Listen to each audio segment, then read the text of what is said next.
She said something about a black spot that was in the middle of the water, okay? And it was this unusual black spot that appeared in the water when this happened, okay? I'ma just shave this in, okay? Something about the water turning dark or black. Okay? Here. At some point, it was something dark about the water. This could be something that has never happened before.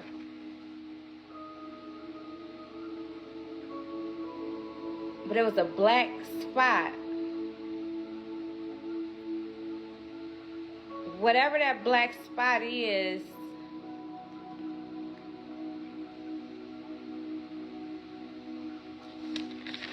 this is where the shark met her. Okay? This black spot is where she fell. Okay?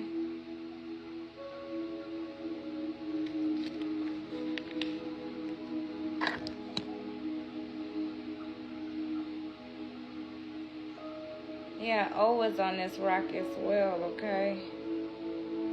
O can stand for ocean, okay? If you pay attention to these lines in this rock, that's a shark has these white lines. Okay, this O can indicate ocean. But those white patches and lines, that can indicate shark as well, okay?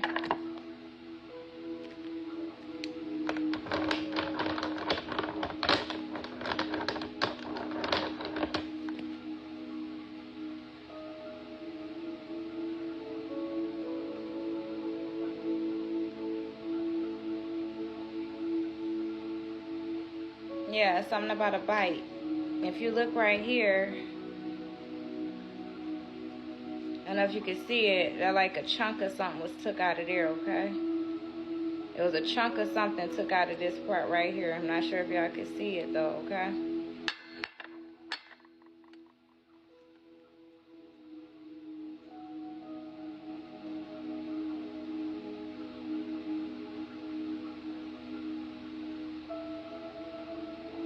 When they do find what they're looking for, it's going to be identified by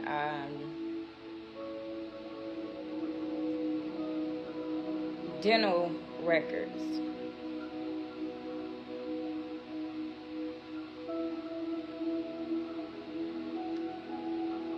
Possibly.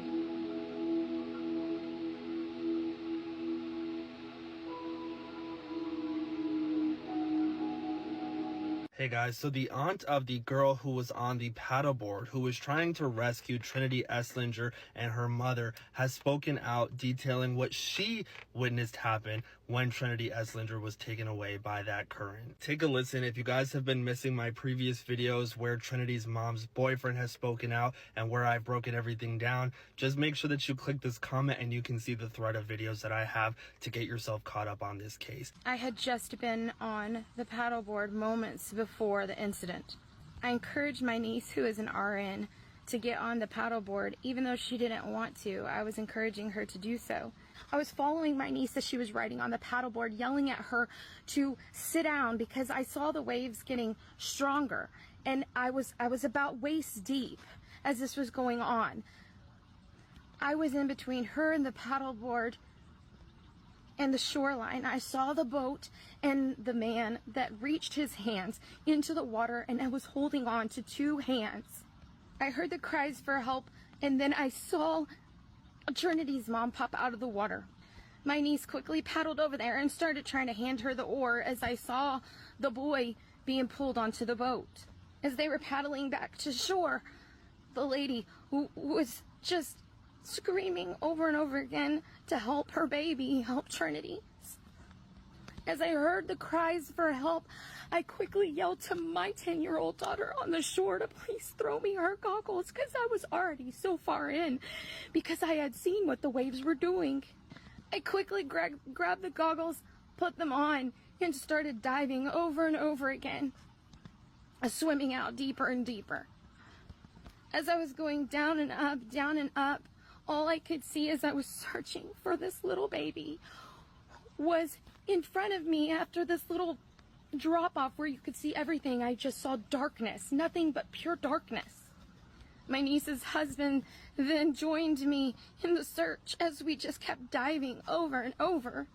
When I finally realized that we couldn't keep doing it, or we were going to drown too, I then looked over and said to him, "We can't do this anymore.